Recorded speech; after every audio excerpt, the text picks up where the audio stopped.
Қыздар, міне қараңыздар, мына жерде реглан жеңді спортивканың үстіңгі бөлігі, мұнда артқы жағы, ортасы тұтас болып пішіледі. Алдыңғы бөлігі, алдына мынау кнопка қадалу үшін қосымша деталі, жең реглан, мойын ойынсына тігілетіні, оны біз мынандай қосымша детальдан тігеміз, немесе кашкарседен тіксеңіздер болады. Жеңіне манжет, етегіне белдік ретінде пайдаланатын боламыз. Негізгі мата осындай двухнитка матасы, жеңін осындай ақ двухнитка матасынан жасайтын боламыз. Осындай деталь немесе ою қоятын боламыз. Үстіне қосымша сәндік ретінде, ал балақтарына осындай арнайы сатылатын манжет пайдаланатын боламыз. Манжеттің ені былай қарай 1 метр немесе 1,20 болып сатылады. Осылай жеке-жеке. Вот солардан құрастырып тігетін боламыз. Қазір мынаның каждый сызығын айналдыра қырқып аламыз. Қыздар, қазір біз мына жерде реглан жеңді пішкелі жатырмыз. Именно лекалада жеңін спортивкасының бір жақ бетіне матамыз аз болып тұр. Сол себепті бір жақ бетіне осылай қойып, қазір бір жағын пішіп аламыз. Потом сосын екінші жақ бетін мына жаққа теріс қарап қойып, қараңыздар. Мына жақ бетіне былай қойылса, екінші жақ беті былай түсу керек қой. Егер де просто былай қоя салсаңыздар, дұрыс шықпайды, біз сияқты істейтін болсаңыздар. Былай қойып, екінші жақ беті иығы дұрыс келу үшін біреу арт жақ, біреу алдыңғы жақ. Осы үлкен жағы арты, кіші жағы алдыңғы жағына тігіледі. Сол дұрыс шығу үшін екінші жағына осылайынан қойып пішеміз. Қазір осылай екі дананы пішіп алғалы жатырмын. Спортивканың артқы жағын пішкен кезде мына ортасы тұтас болып пішіледі. Мына кромкаға мына сызығымыз параллельный болу қажет. Тура осыны айналдыра пішіп аламыз. Мына жерде бізде реглан спортивканың артқы жағы, мына жақта алдыңғы жағы тұр. Мына жерде жеңін ақ матадан піштік, контраст болу үшін. Және мына жақта бізде темно-синий матадан пішілді. И астыңғы жағындағы манжет мынандай. Манжеттің мына жерін тура осы жерге, мына шетінен тігіске бастап, дәл осы жерге дейін кәдімгі мынау созылатын кулерка немесе осындай манжет алсаңыздар, манжетпен пішесіздер. Ал мына жерді тігіске 1 см жанына қосып, негізгі матадан пішеміз. Мына жерге астыңғы жағына түсу үшін. Және дәл осындай манжеттен бізде мынандай 2 дана деген, кашкарсе болса осы тұтас пішіледі. Ал мынандай манжет болатын болса, ол уже міне 2-ге кәдімгідей 2 дана болып тұр ғой. Сол үшін тек жартысы мына ұзындықпен 2 дана етіп пішіп аламыз, 2 жеңіне. Мынау бізде қалған остатка. Ал біз жағасы әдемі болу үшін мынандай манжетті пайдаланып жатырмыз. Өзінде сызығы бар. Соған мынау сызығы бар жоғарғы жағына мына бұрышын келтіреміз. Мына жағы бүктеме болады. Осылай 2 дана деп бүктеме етіп ортасын былайынан кесіп аламыз. Кейін ол бізде жағада былай тігілген кезде былайынан түседі алдына. Сол үшін мына жақ беті, мына үшкір жақ бетіне келуі қажет. Енді қазір мына жерді пішетін боламыз. Жерде қыздар, біз лекалаға қалта қосып жатырмыз. Қалтаның орны мынандай лекалада сіздерге беріледі. Мына жерде сол лекаладағы орынды мына жаққа сызып түсіріп аласыздар. Мен қазір белгілеп өзім сызып түсіріп жатырмын. Кейін лекаланың ішінде беретін болам. Осыған тағы қандай детальдар болады, қалтаның қасында детальдары болады. Қазір қалай пішіледі, оны бөліп тағы бір түсіндіріп кетемін. Және жеңге мынандай деталь қосып жатырмыз. Дәл ортасына осындай 2 сызық түсіріп қосатын болам. 2 сызықтың екеуінде былай сызық бойынша бүктейсіздер де сызып аласыздар. Екінші жақ шетін тоже осылай белгілеп аламыз да, мына жерге сызықты. Енді ішіне дәл осындай 5 см біз матаның өзін жіберіп бетіне ою жапсырғанға жасағалы жатырмыз. Немесе дәл осылай пішіп алып, кеспей ақ бетіне ленталарды тігіп кетсеңіздер болады.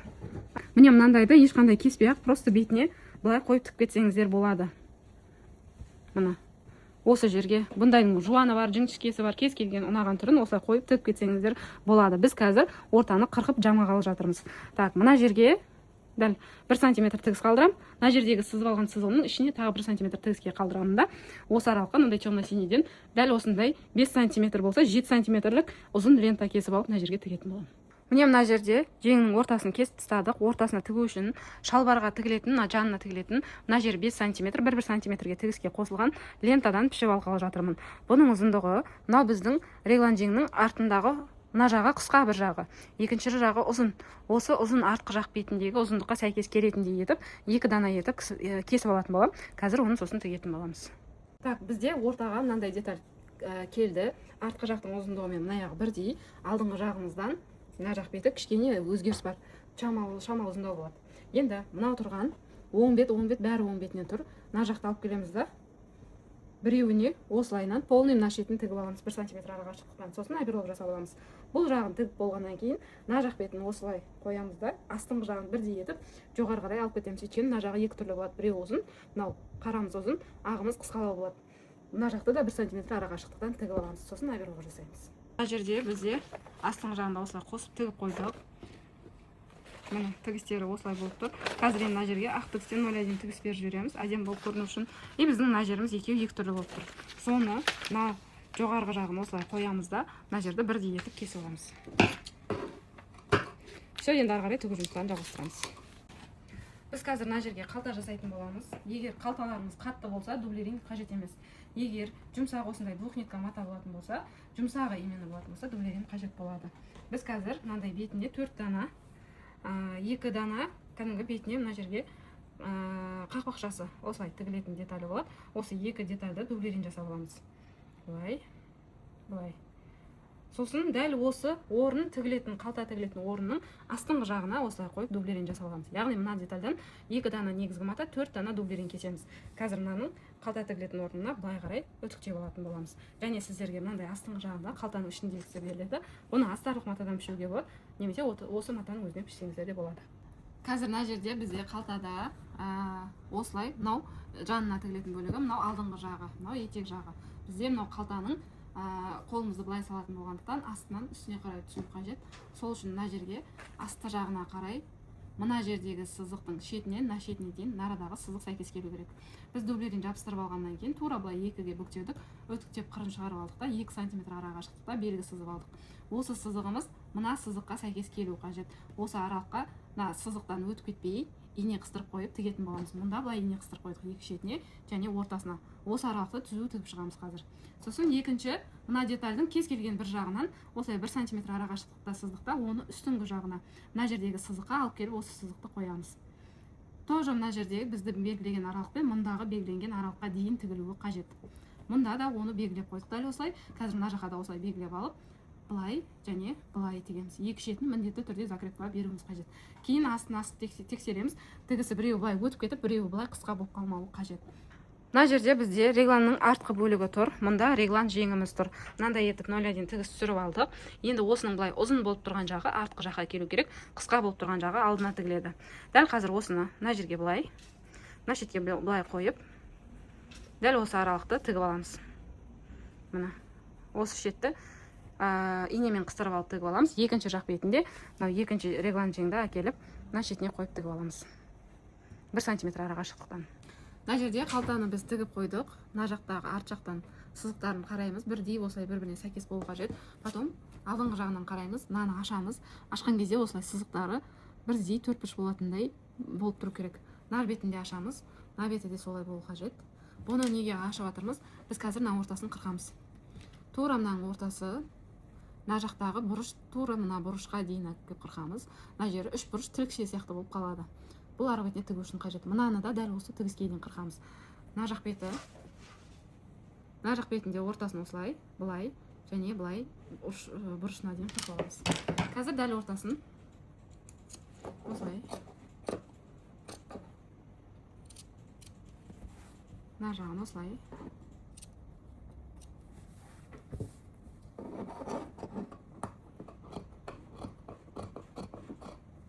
міне осылайынан қырқып аламыз. Мына бұрышы да дәл солай. Сол кезде бір бұрышы асып, бір бұрышы кем болмау керек. Енді мынаны ішіне өткіземіз астың жағына қарай. Біздің екінші мынау шығатын бөлікті үстіне қарай осылайынан өткіземіз.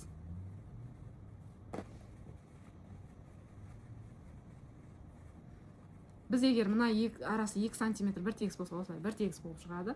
Мына жақ бетінде осылай кіргізіп, мынаны шығарып, енді де осыны жақсылап үтіктеп аламыз астыңғы жағынан. Содан кейін мынаны осылай ашқан кезде мына бір жақ бет тұр ғой, екінші жағын мына тіркше тігілген жаққа қарай осы жерге алып келіп тігіп аламыз мына жерді. 1 сантиметр арақашықтықтан тоже.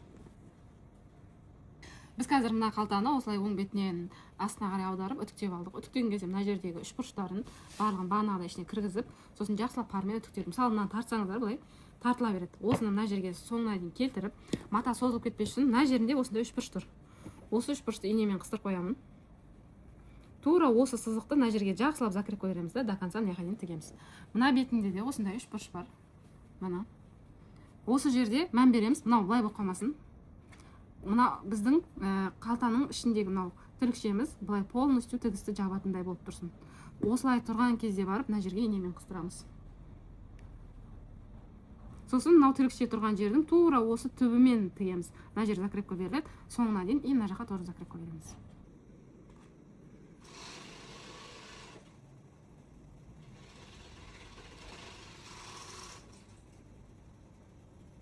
Міне мына жерде біз қалтасын осылай әдемілеп тігіп алдық. Ішіне спокойно осылай қолымызды салуға болады. Астыңғы жағында мына шетін оберлоктадық. Қазір мына жақ бөлігін тағы оберлок жасап қоятын боламыз. Енді бізде мынау реглан жеңіміз тұр. Артқы жағы тігілген болатын. Енді осыған мынау алдыңғы жағын, мына бұрышынан бастап мына жерге дейін тігіп шығамыз. Бір жақ бөлігін мына жаққа, екінші жақ бөлігін жеңін осылайынан тігіп шығамыз. 1 см ара қашықтықта тігіп оберлок жасаймыз. Дәл мынау арт жағы секілді. Міне мына жаққа жеңді осылай инемен қыстырып қойдық. Тура осы аралықта мына жақта 1 см ара қашықтықта тігіп оберлоктап аламыз. Міне артқы жағы жеңі регланды тігіп болдық. Мынау алдыңғы жағы полностью. Енді былай қарай қайырамыз да жан тігісін тігетін боламыз. Мына жақта тура аққа сәйкес келу керек. Қолтық ойынсының астынан төменге қарай 1 см ара қашықтықта, былай қарай 1 см ара қашықтықта осылай тігіп аламыз. Мына полностью. Мына жақтан бастап былай қарай полностью айналдыра тігеміз. Екінші мына жақ бетін.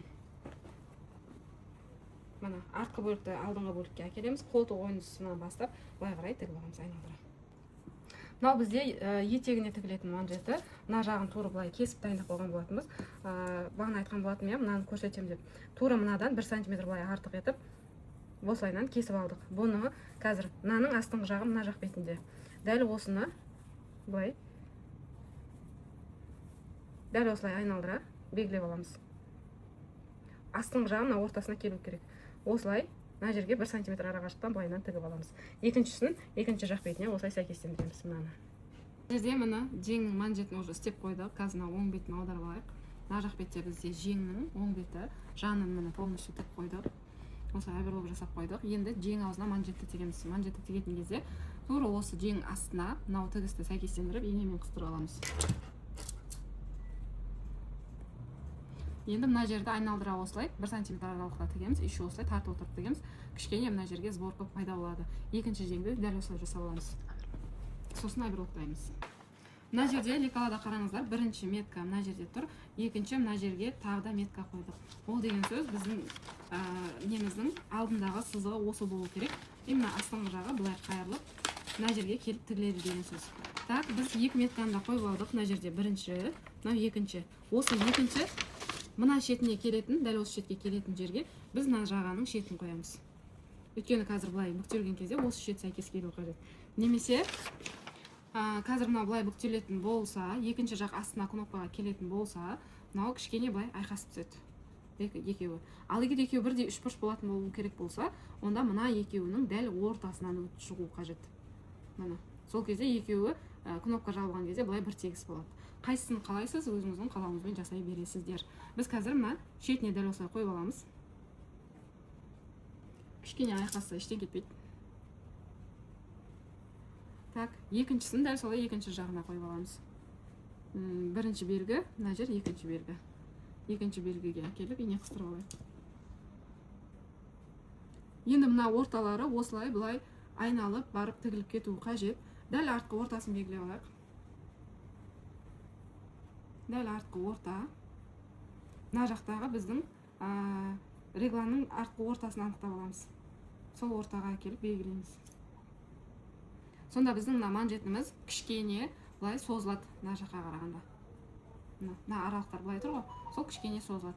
Мына жерге бірінші ұшы созылып кетпес үшін өз орнында тігеміз. Мына жақ бетінде кішкене осылай созылып кетпес үшін өз орнында алып келеміз. Одан кейін мына орта мына қатты емес, немножко осылай созып ортаға ине қыстырамыз. Екінші жақ бетінде дәл солай жасаймыз. Бірінші бір рет осылай тігіп, балаға кигізіп көріңіздер, қалай шығатынын. Ұнаса, ары қарай оберлок жасап, жұмысты аяқтай беруге болады. Ал егер ұнамай тұрса, өзгерту керек жерлерін өзгерте берсеңіздер болады. Мына жаққа осылайынан тігіп қойдық, белгіленген орнымызға дейін тігілді. Енді біз алдыңғы жағына замок тігетін болсаңыздар, тура осы жерге замок тігіледі да, артығын кесіп тастаймыз. Мынау тұрған артық детальді кесіп тастап замок тігеміз. Так, мынау тура орын болса, алдында 1 см тігіске қалдырамыз да, кесіп тастаймыз. Ал енді біз қазір кнопка қадайтын болғандықтан, мынаны былай қайырып, осылайынан тігіп алуымыз керек. Бірінші мына жаққа. Арғы бетіне ашқанда аккуратны болу үшін осылай қойып, былай қойып ине қыстырып алайық. Енді дұрыс істедім ба жоқ па аударып көрем. Былай қарай. Мына астыңғы жағы осылай қалады екен, қазір қалдырсақ. Мына осылай шығу керек. Осылай бір тексеріп көріп, мына жағын істейміз. Екінші жақ бетіне пока тиіспейміз. Қазір осы тұрған орны бойынша арғы бетке былай аударып алғаннан кейін барып үтіктеп аламыз бірінші, чтобы әдемі тігілу үшін. Екінші жақ бетінде дәл солай. Біздің жағамыз былай қайырылып тұр. Дәл осы жағаны былай теріс жағына қаратамыз. Мына жерде тігісі тұрған жерге. Сосын тура осы аяқталған жерден былай қарай бүктейміз матамызды. Соны екіге былай қарай тағы бір бүктейміз. Сосын мына жерден тігіс түсіреміз. Все, закрепка береміз. Мына астыңғы жағына қазір манжетті тігетін боламыз. Мынаны осылайынан үтіктеп қойдық. Жоғарғы жағы осылай тігілді. Мына жақ беті де осылай тігілді. Қазір үстіне кнопканы қадаған кезде былай келетін болады. Енді астыңғы жағын бірінші манжетті тігіп алуымыз керек. Манжетті тігу үшін дәл мына бұрышты осылай қайырамыз да. Мына жақ бетіне түзу тігіс түсіріп аламыз. Сосын оң бетіне аударамыз. Мынаны да дәл солай оң бетіне аударып аламыз. Міне біз қазір мына шетін тігіп алып, оң бетіне аударып үтіктеп алдық. Осылай болып тұр. Дәл осы шетін мына жерге дейін созбай, ештеңке қылмай мына шеттен тігеміз. Сосын міндетті түрде оверлок жасап шығамыз. Мына осы жерді инемен қыстырып алайық.